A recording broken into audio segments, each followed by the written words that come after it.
Tropical Storm Henriette has been meandering along the eastern Pacific Basin for the better part of a few days now, and is only just starting to really pose any threat towards the Hawaiian Islands as we push off towards the west here.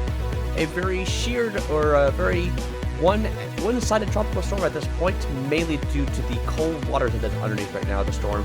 But it does have a future though.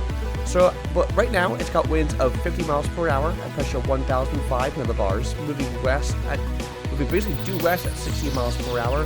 Very low end on the T-Coast scale for the storm right now. Once again, moving west at 60 miles per hour in the vicinity of the Hawaiian Islands, so it is very little to no threat to the Hawaiian Islands. So this is where the storm is located right now, 18.1 degrees north, 131.3 degrees west if you're tracking it at home, which is at 1,150 miles away from Island Guadalupe, just off the coast of Cabo San Lucas. It's 1420 from Cabo San Lucas itself. From Hawaii, on Hilo, it's 1563, 1748 from Honolulu, and 26 miles away from Johnston Atoll.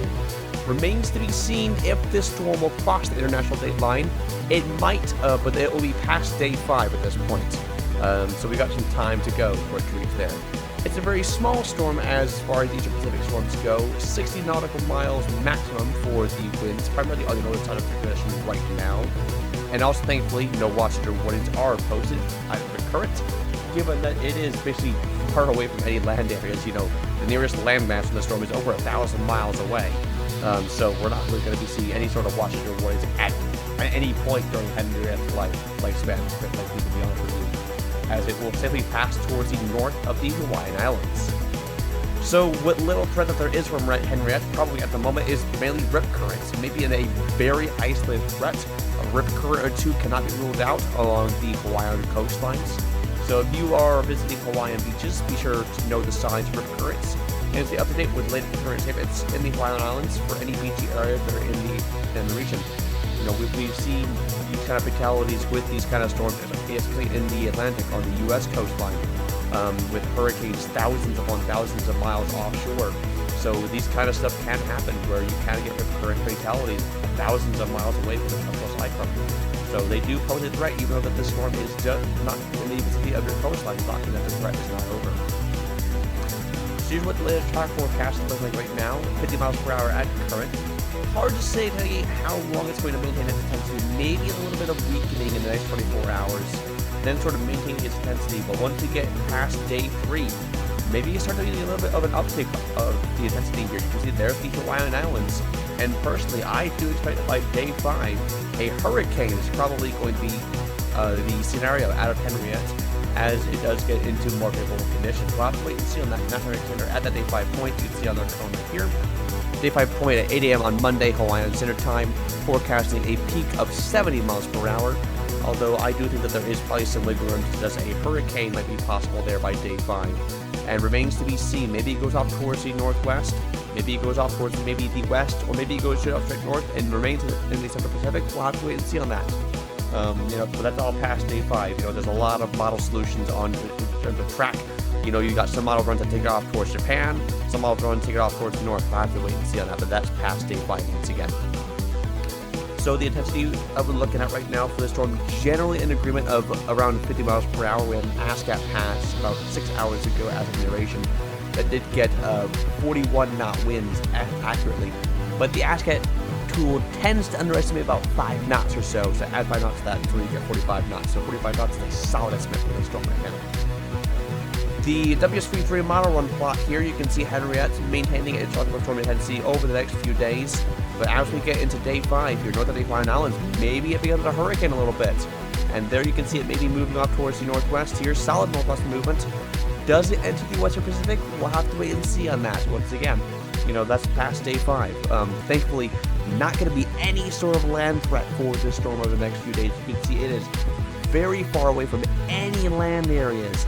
Closest to that it's going to get towards is the Hawaiian Islands, and even that it doesn't really get in the vicinity of. The rainfall threats looks to be pretty hit or miss with the Hawaiian Islands as well. Maybe you might get some of these storms' influence. It's going to be a very, very, very minimal threat, has to be said, if it does at all. But some model runs suggest that maybe past day 5 and day 6, maybe we get the storm taking a little bit of a core action with it. And maybe it gets a little bit stronger than maybe 75 miles per hour past day 5, of course. But once again, this storm northwest of land, thankfully, and that we're seeing the peak of the storm past day 5. So CRG temperatures right now are for the storm right now. I've seen better, but for this storm being underneath waters of 25 to 24 degrees Celsius, it's not doing too bad. I've seen storms do a lot worse than these kind of temperatures.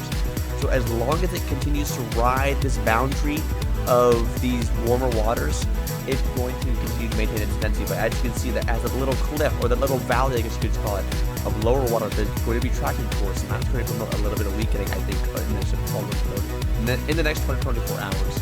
Surface plots, once again, nothing to note about, so we don't really need to go about that. But regarding the intensity forecast, we're going to be seeing a little bit of weakening that's going to take place as the storm traverses those cooler waters. Maybe a little bit of winds here too, but once we get past either day 3, we're going to be seeing a more uptick in storm intensity as it tracks over those water waters north of Hawaii, and it would not surprise me to see a hurricane out of the storm past day 5. I can't say the last time that I've seen a storm do this kind of thing where it's been a tropical storm for so long and then it finally become a hurricane north of Hawaii. I can't remember the last time that this has happened. I know that this happened for storms that have peaked as major hurricanes east of Hawaii, but I can't recall one that have done this like a tropical storm forever and peaking north of Hawaii. Random diagnostic plots, all model runs are unanimously in agreement of track north of Hawaii. Model runs, you can see, do bring this intensity down a little bit in the next 24 hours, but once again, uptick towards day 3, day 4, and day 5. And you can see that day 5 point, maybe you'll see a hurricane. Maybe some model runs suggesting it will continue to transition past that. We'll have to wait and see. Wind shear is low. That's going to be on the storm side probably throughout the duration of the forecast period. So I do think that it's going to have that going for it.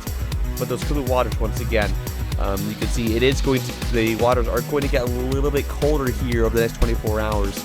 And then maybe getting towards the lowest, maybe about 12 to 18 Z on August 8th.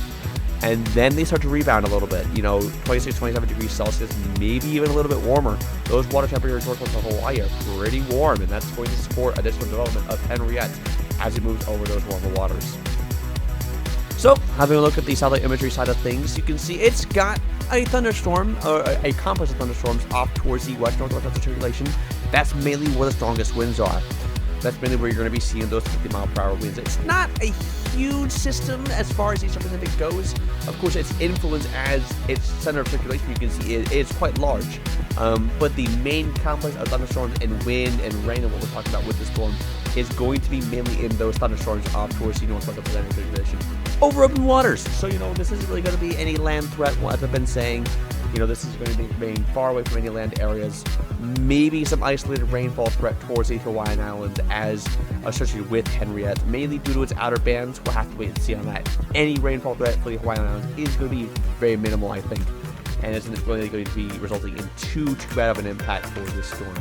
This is just kind of storms that we get all the time here in the Eastern Pacific that just kind of do their thing, remain far away from land areas, and end up weakening out to sea, and Henriette is no different.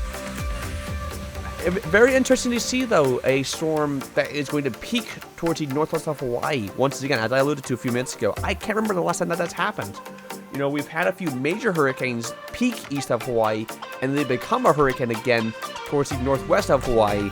But I can't remember the last time that we've seen a storm peak northwest of Hawaii.